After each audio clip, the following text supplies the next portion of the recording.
My history with the Myst series? Well, if it was a Facebook status, it would say it's complicated. I didn't play the game when it originally released back in 1993. I would discover it years later. Yeah, I was late to the home computer game. Still, there's no denying the impact that this title has had, and a lot of folks still consider it one of the great puzzle games of all time. Myst ended up being a huge hit. It's been remade and ported over the years, and of course, naturally, being a success, it got a sequel called Riven. Riven launched in 1997 across a whopping 5 discs. Eventually, it was ported to a single DVD, but holy cow, that was a lot of discs at the time. Riven was really everything that a sequel should be. Better graphics, it added live action video to the mix, stronger puzzle design. All told, fans love this one. So as you may or may not know, Myst did get the 3D treatment and was completely remade from the ground up. Just like that, Riven is now up to the plate.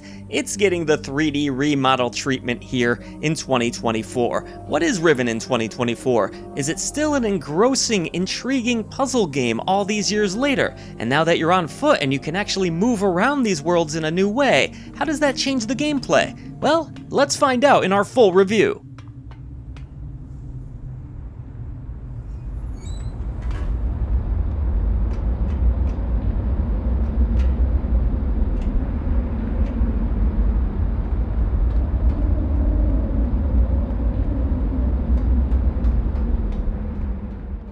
Real quick, don't leave us mystified. Consider supporting independent content at patreon.com/idreamofindiegames, where you can gain Discord access and more. Like and subscribe to get more great independent content like this, and hang out with Gamer Ghoulfriend at twitch.tv/idreamofindiegames every Thursday. Your indie gaming community is waiting for you. Alright, Riven has returned. Myst fans rejoice. Here we go. It's a game that sold 1.5 million copies. It was the best-selling PC game of 1997. But 1997 was a very long time ago. How has this game been brought up to modern times? Well, I would say the biggest change here, believe it or not, is simply in the movement, the way that it's now 3D and you're on foot and you're not just clicking through static images like in the past. Other changes include some enhancements to the original story and, of course, a facelift on the visuals. Speaking of a facelift, you can explore the world of Riven like never before if you happen to have a VR headset. Unfortunately, I had to play on a flat screen. I just don't have a VR headset on my PC yet. It's something I want to get. Talking about the story of Riven is a bit complex because a big part of this game is unraveling that story for yourself. I'll be cryptic here just as the game is, but you are tasked with rescuing a young woman named Catherine from the evil Gen. Riven is heavily connected to the original game, a direct sequel, so it's worth noting that you'll probably want to play through the original Myst before you go near Riven, though I'm sure that was obvious, and if you're watching a review of Riven, there's a good chance you've played Myst or at least heard of it. As cagey as I am being about the details, I actually really like the storytelling methods that are used in Riven. You unlock more and more about this world by discovering journals, and they're not like today's journals in video games where the text is all displayed on the screen.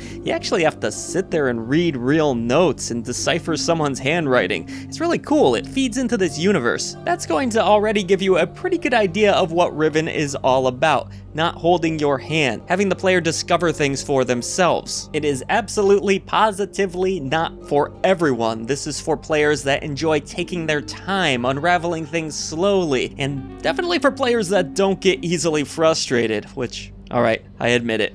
That's kind of me sometimes. With Riven originally being a point-and-click adventure of sorts, you might wonder, how does this work when you're walking around now and you're able to interact? Well, it still kind of has a point-and-click feel to it, even in this 2024 version, for better or worse. Your goal remains the same though: explore a variety of different islands, solving puzzles and trying to get to your ultimate destination. You'll walk or run on foot through a variety of gorgeous locations and do plenty of interacting with different items and environmental objects. The game is playable with a controller. I would personally say the mouse keyboard is gonna be your better option here if you can go for that, because the pointer on screen can be a little fidgety with a controller.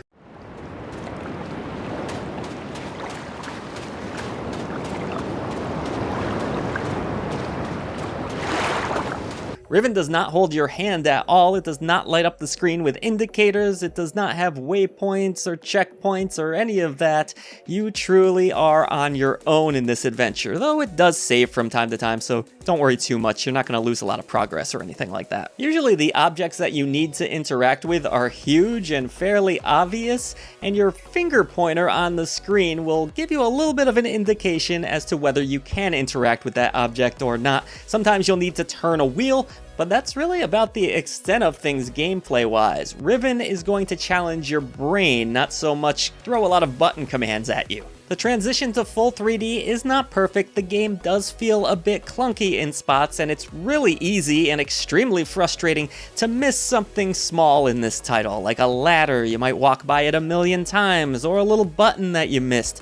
That is very, very aggravating. As long as you go into Riven with an understanding that it is going to piss you off at one point or another, then you'll probably be okay. Riven's puzzles are the star of the show, and they are complex, but they're not really what you see in most video games these days. It's a little hard to explain. It's like the answers are right in front of you, and yet they're not. Hopefully you have a good memory if you're planning to play this one, but there is a screenshot feature in the game which will help you to remember certain clues that are shown to you across the journey. It's not really a game that gives you those aha moments. It's like, oh man, I just survived another puzzle and now I get to continue on.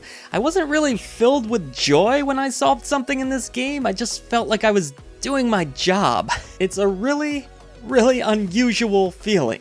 The puzzles in Riven require such a level of focus and patience that I really don't recommend it to typical puzzle game fans in the traditional sense. Let me give you an example of what you can expect here. At one point, you're in a school area and you find some writing, and you have to decipher and learn this language through a toy. It will actually teach you how to count correctly. And without giving too much away, the way that you actually end up learning numbers was truly fascinating. There are times where Riven opens up a part of your brain that you didn't know you wanted opened, but you're kind of glad that it did. I think one thing that has changed for the better, as much as I do love that old school 1997 look of the original game, are the 3D visuals now, because Riven in 2024 looks jaw-dropping. Seriously, this game has a lot of water and big areas to explore, and that really has benefited with time. I would say the water effects in Riven are some of the best I've ever seen in a video game.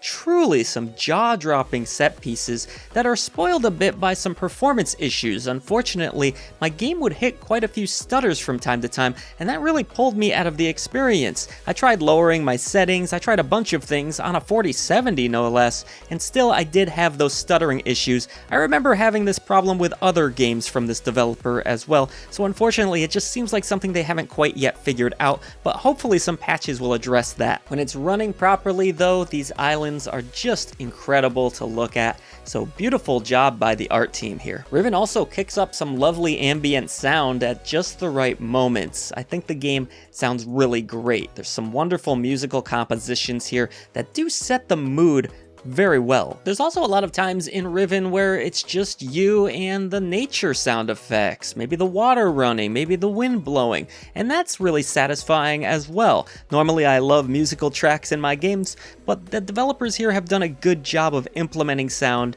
and playing music at the right times and not having music during other sections of the game. So do I recommend this version of Riven in 2024? That is a complicated question. If you were a fan of the 1997 original, I say definitely go check this one out. It's a new way to play the game, but it feels familiar. They just have really done a good job here of staying true to what the original game was, but giving it a gorgeous facelift. If you didn't like Myst and you never played the sequels, this is not going to change your mind. In fact, it might just make you dislike Myst more. It is not a game for the impatient player. The puzzles will frustrate you, the environments will frustrate you at times. so the translation to 3D is a little clunky in spots, but for the most part it's welcome because you really get to explore these islands now and see just how beautiful they look and how much there is to learn in this world. So Riven 2024 is not perfect. The performance was a bit janky in spots, as I mentioned, and I did even have one hard crash, but hopefully patches will be on the way, and maybe a few of the issues that I encountered won't be a problem for you. Intriguing, thought-provoking, frustrating, annoying, these are just some of the words that describe Riven, but I'm ultimately awarding it the Bronze Genie Lamp of approval.